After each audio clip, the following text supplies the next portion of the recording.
And welcome to the Monday episodes of Dynamics Business Central. And today we are proceeding with the role centers that we started.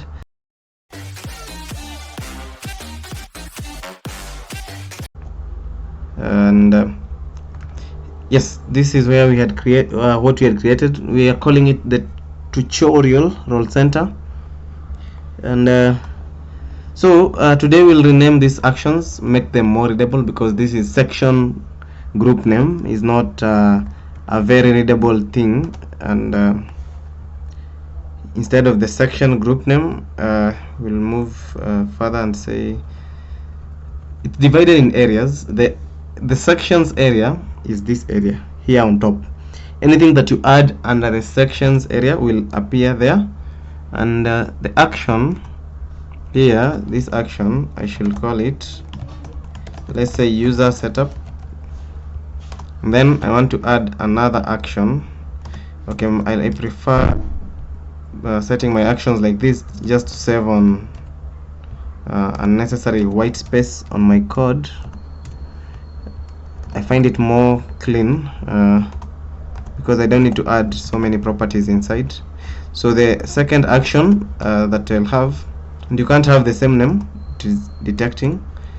Let me say user, and call it user, and I will run the object. The page is user. I believe the caption is user. Okay, let me just say users. Yeah, users, not user. The page is users. What else? We can add approval user setup, and then I'll try adding workflow user groups because it's a setup based stuff.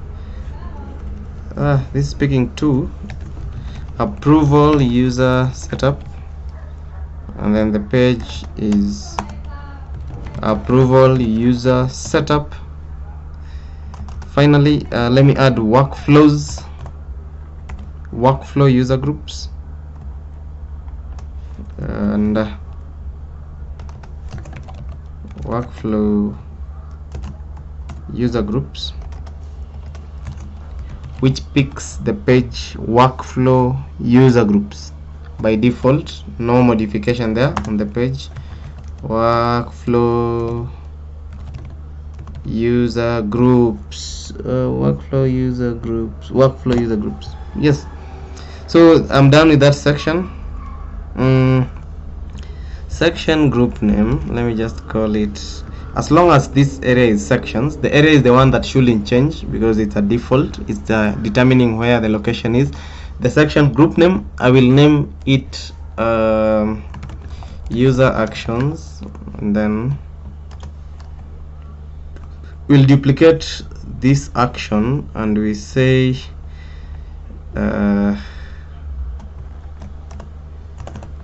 okay, what else could we can mix it up, but let me focus on the IT.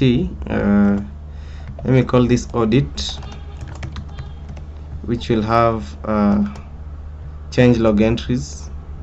Yes, change log entries. Change log entries. Where is that page?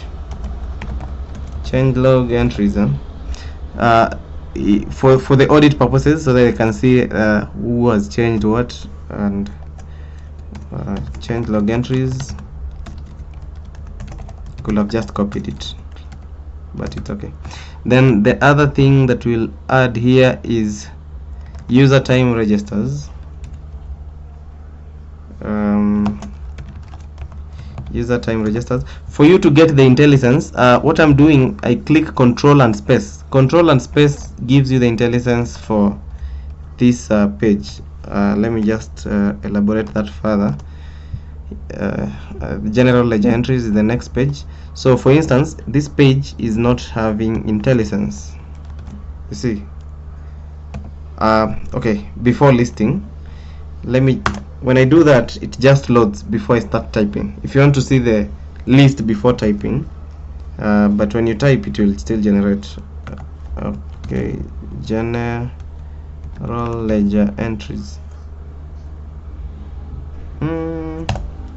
Yes, general ledger entries. What else does this IT person need? Finally, GL registers. I think they need the GL registers. GL registers. Then we'll add the setup pages in another action. We call it setup. When add the general ledger setup, GL registers. Where is GL registers? G stroke L registers. GL registers. Oh yeah, okay. That's how you set it. GL registers page. Let's view our output and see what we have generated on our role center page. I build the page and then run it. The package has not been created because of an error of a missing semicolon at the end of the page. Expected. Where else don't I have this? Okay, let me review my code. Okay, I have so many areas where I don't have the semicolon. Let me just rectify that and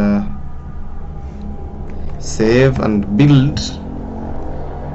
It has been created successfully. Now we can refresh our page and see where our tutorial role center has reached in terms of sections. And let me just add some brightness here. It is still loading an old instance of this page. It's an old instance. Let me see if I can get rid of that cache. It is it has not detected the changes that I've made. Yes, there it is. I have loaded without cache. That is Control F5 to refresh. Okay, hi, thank you, Business Central. So it's now becoming more user friendly, because when you tell someone okay, user actions, now they can see, yes, these are the user actions. Tell them this is the audit, the user, yeah, okay, they can see now. This is more user friendly. If it's a user who only needs to view as few records as possible, this one is enough basically, because you don't need to add so much clutter to the user. If they need just these two actions, it's okay, still okay. We will not add more here, but we'll add setup and then add some more actions. But I think I will add them myself, and then I'll just show the code in the next videos. Okay, thank you for watching the video up to the end.